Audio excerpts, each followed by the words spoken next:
मागच्या 2 दिवसापासून एक न्यूज सोशल मीडियावर खूप व्हायरल होते, ती म्हणजे कुणाल चांदगुडे नावाच्या एका मुलाच्या आत्महत्येची, जो खवड्या डोंगरावरून खाली उडी मारली. त्यानंतर आई वडीलही वारले, तिघांचा मृत्यू झाला.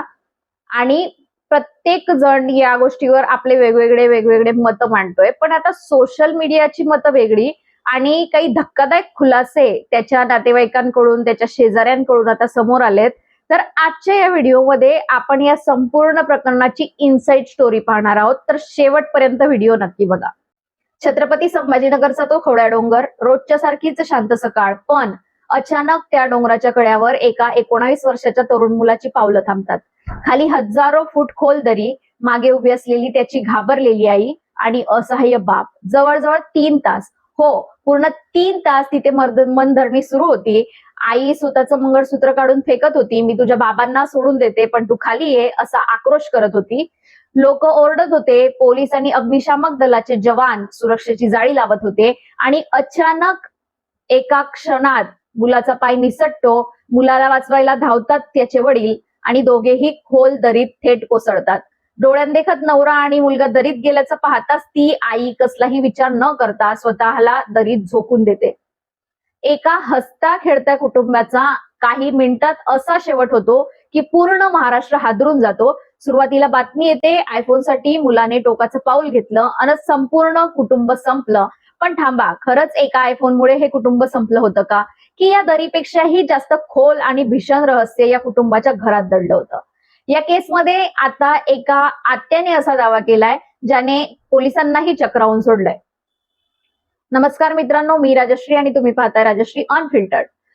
तर छत्रपती संभाजीनगरमधील खवड्या डोंगरावर घडलेल्या या दुर्दैवी घटनेने सर्वांच्याच अंगावर काटा आणलाय. चांदगुडे कुटुंब, 48 वर्षांचे मुरलीधर चांदगुडे, त्यांची 42 वर्षांची पत्नी संगीता चांदगुडे आणि त्यांचा 19 वर्षाचा मुलगा कुणाल चांदगुडे. शुक्रवारी सकाळी कुणाल नेहमीप्रमाणे नीटच्या कोचिंग क्लासला जातो असं सांगून घरातून बाहेर पडला, पण तो क्लासला गेलाच नाही. तो थेट पोचला खवड्या डोंगराच्या अगदी टोकावर. लोकांनी जेव्हा कुणालला तिथे कड्यावर उभं पाहिलं, तेव्हा त्याच्या घरच्यांना फोन करण्यात आला. आई संगीता आणि वडील मुरलीधर धावत पळत तिथे पोहोचले. तब्बल 3 तास त्याला वाचवण्याचे प्रयत्न सुरू होते. तो सतत आपली जागा बदलत होता. पण नशिबाचा खेळ बघा, मुलाला पकडण्याच्या प्रयत्नात वडील मुरलीधर यांचा पण तोल गेला. ते कुणालसोबत दरीत कोसळले आणि पाठोपाठ आईनेही उडी घेतली. सुरुवातीला मीडियामध्ये आणि सोशल मीडियावर खूप अनेक बातम्या आल्या. चर्चा जास्त हीच पसरली की आयफोनच्या हट्टामुळे अनर्थ घडलाय. पण खरी कहाणी इथे संपत नाही. जेव्हा पोलिसांनी या प्रकरणाचा तपास सुरू केला आणि पत्रकारांची टीम त्यांच्या मूळ गावी पोहोचली, तेव्हा अशा काही गोष्टी समोर आल्या ज्यांनी या संपूर्ण केसचा रोखच बदलून टाकला. कुणाल चांदगुडे हा केवळ 19 वर्षांचा तरुण होता. 10वीत तब्बल 92% मिळवणारा हा अत्यंत हुशार मुलगा होता. त्याचं एकच स्वप्न होतं, डॉक्टर बनण्याचं. तो अत्यंत जिद्दीने नीट परीक्षेची तयारी करत होता. एक मुलगा ज्याने 10वीत 92% मिळवले, जो डॉक्टर बनून लोकांचे प्राण वाचवू इच्छित होता, तो स्वतःचं जीवन संपवायला कड्यावर का उभा राहिला? लोकांनी सुरुवातीला सांगितलं की कुणालला नवीन आयफोन हवा होता. पण जेव्हा त्याच्या मावशीच्या पतीने पोलिसांसमोर आणि माध्यमांसमोर स्पष्टीकरण दिलं, तेव्हा सत्य समोर आलं की कुणालकडे आधीपासूनच 2 आयफोन होते. मग प्रश्न पडतो, जर आयफोन आधीपासूनच होते, तर मग मूळ वाद कशाचा होता? तपासात दुसरी एक गोष्ट समोर आली. मोबाईलच्या थकलेल्या हप्त्यावरून घरात वाद सुरू होता. पण विचार करा, केवळ एका हप्त्यावरून किंवा एका मोबाईलवरून कोणी संपूर्ण कुटुंब संपेल का? यातून पोलिसांच्या हाती असा दुवा लागला, ज्याने स्पष्ट केलं की ही एका दिवसाची किंवा एका घटनेची प्रतिक्रिया नव्हती. हा वाद कित्येक महिन्यांपासून किंबहुना वर्षांपासून धुमसणारा एक ज्वालामुखी होता. पण मग प्रश्न असा उपस्थित होतो की त्या बंद खोलीत, म्हणजे त्या कुटुंबात नक्की काय चाललं होतं? शेजाऱ्यांनी पोलिसांना दिलेली माहिती आणि नातेवाईकांचे खुलासे अतिशय धक्कादायक होते. मुरलीधर चांदगुडे हे मूळचे जालन्यातील धनगर पिंपळगावचे. ते 25 वर्षापूर्वी छत्रपती संभाजीनगरमध्ये आले आणि ट्रान्सपोर्ट कंपनीत ड्रायव्हर म्हणून काम करू लागले. मुरलीधर यांनी 25 वर्षापूर्वी संगीतासोबत प्रेमविवाह केला होता, पण या लग्नाला त्यांच्या घरच्यांचा कडाडून विरोध होता. लग्नानंतर मुरलीधर आपल्या मूळ कुटुंबापासून तुटले. 25 वर्ष ते आपल्या आईवडिलांशी थेट बोलले नाहीत. फोनवरच जो काही संपर्क असायचा तोच. या 25 वर्षात मुरलीधर आपल्या गावी फक्त एकदाच गेले होते, तेही वडिलांनी गयावया केल्यानंतर. यावेळी संगीता यांनी त्यांना कुटुंबासोबत गावी जाऊ दिलं नाही, असा आरोप नातेवाईकांनी केलाय. गृहकलहाचा हा वणवा कित्येक वर्षापासून पेटलेला होता. या संपूर्ण प्रकरणात सर्वात जास्त लक्ष वेधून घेतलं ते संगीता चांदगुडे यांनी त्यांच्या मृत्यूच्या अवघ्या एक दिवस आधी सोशल मीडियावर पोस्ट केलेल्या एका व्हिडिओने. गुरुवारचा हा व्हिडिओ शुक्रवारी घडलेल्या या घटनेनंतर तुफान व्हायरल झाला. या व्हिडिओमध्ये संगीता यांनी नात्यांबद्दल व्यक्त केलेलं मत अत्यंत विचार करायला लावणार आहे. त्या व्हिडिओमध्ये म्हणतात की रामकृष्ण हरी ताटातलं नाही तर आपल्या नशिबातलंही देण्याची तयारी ठेवा, पण अशा व्यक्तीला ज्याला आपली किंमत असेल, आपल्या प्रेमाची किंमत असेल. जर एखादी व्यक्ती आपली किंवा आपल्या प्रेमाची किंमत करत नसेल, आपण त्याच्यासाठी जे करतो त्याची किंमत नसेल, तर अशा व्यक्तीसाठी काहीही करण्यात अर्थ नाही. पोळी पण तेव्हाच गोड लागते जेव्हा ती सगळीकडून भाजली जाते. एका बाजूने पोळी भाजली तर ती आपण खाऊ शकत नाही. तसंच नात्याचंही आहे. दोन्ही बाजूने नातं असेल आणि दोन्ही बाजूने किंमत असेल तरच अशा नात्यामध्ये राहा. एका बाजूने नातं निभवायचं आणि दुसऱ्याने नाही, अशा नात्याला काहीच अर्थ नाही. अशा नात्यामधून तुम्ही बाहेर पडलेलं केव्हाही बरं. बरोबर ना? हे त्यांची पोस्ट होती. मृत्यूच्या 24 तास आधी संगीता यांनी हे शब्द उच्चारले होते. हे शब्द त्यांच्या वैयक्तिक आयुष्यातील नैराश्यातून आले होते की पती मुलासोबतच्या नात्यातील ताणतणावातून. याबद्दल आता वेगवेगळे अंदाज बांधले जात आहेत. पण हे शब्द हेच सांगतात की त्या मानसिकदृष्ट्या प्रचंड अस्वस्थ होत्या.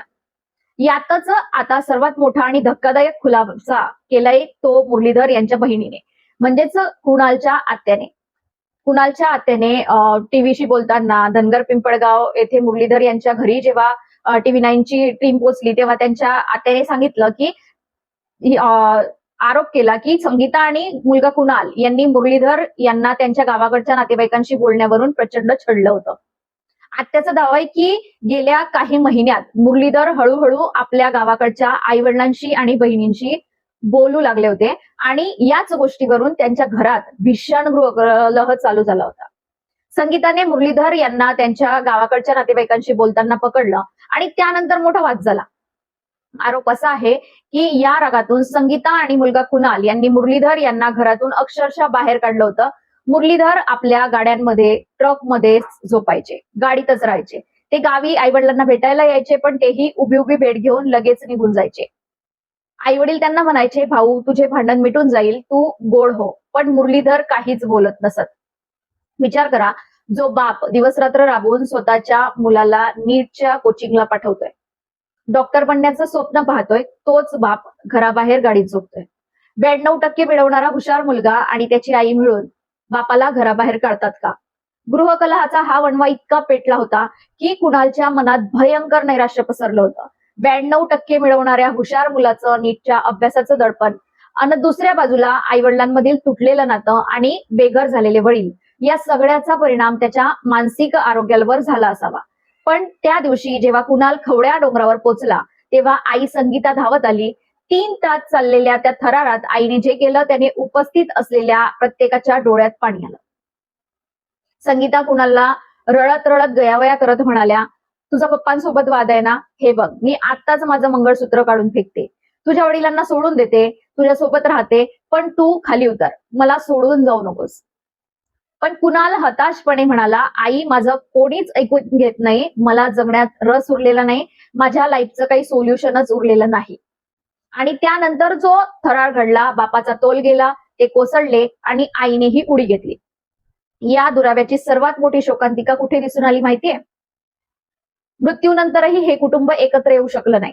कुणाल आणि त्याची आई संगीता यांच्यावर शहरातील मुकुंदवाडी स्मशानभूमीत अंत्यसंस्कार करण्यात आले, तर वडील मुरलीधर यांच्यावर त्यांच्या मूळ गावी धनगर पिंपळगाव येथे अंत्यसंस्कार झाले.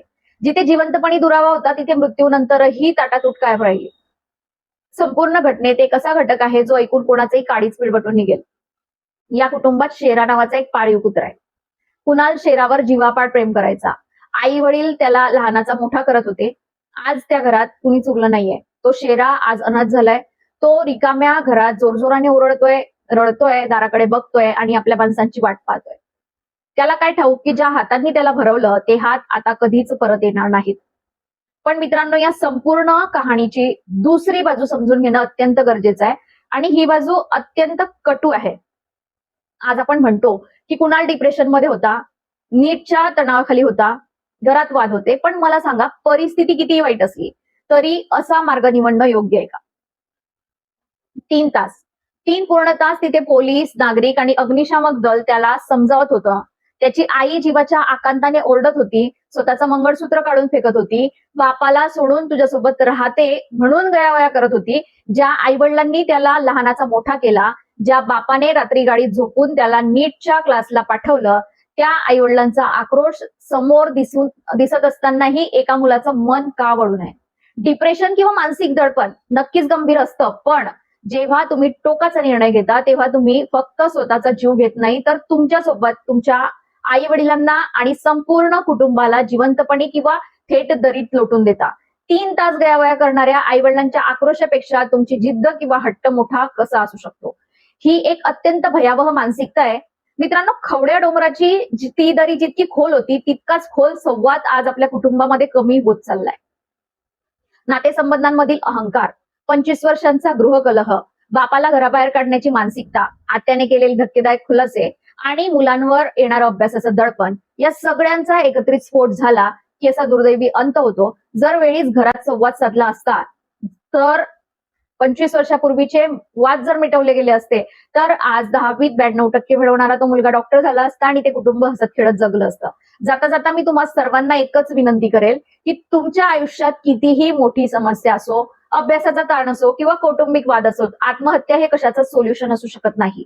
आईवडिलांच्या आक्रोशापेक्षा कोणतीही मोठी अडचण या जगात असू शकत नाही. आणि दुसरी गोष्ट, आपल्या हट्टामुळे किंवा अहंकारामुळे आपल्या आईवडिलांना इतकं असहाय्य करू नका की त्यांचा आक्रोशही तुम्हाला ऐकू येणार नाही. जर तुम्हाला हे सखोल विश्लेषण आणि ही स्टोरी विचार करायला लावणारी वाटली असेल तर या व्हिडिओला नक्की लाईक करा आणि तुमच्या प्रत्येक मित्रासोबत, कुटुंबासोबत शेअर करा, जेणेकरून कोणाचं तरी कुटुंब वाचू शकेल. या घटनेबद्दल, आत्याच्या खुलाशांबद्दल, मावशीच्या खुलाशांबद्दल, मुलाच्या निर्णयाबद्दल तुमचं काय मत आहे ते मला कमेंट्समध्ये नक्की सांगा. आणि अशा सत्य आणि सखोल विश्लेषणासाठी पाहत रहा राजश्री अनफिल्टर्ड. पुन्हा भेटूया अशाच एका विश्लेषणासह. तोपर्यंत धन्यवाद. काळजी घ्या.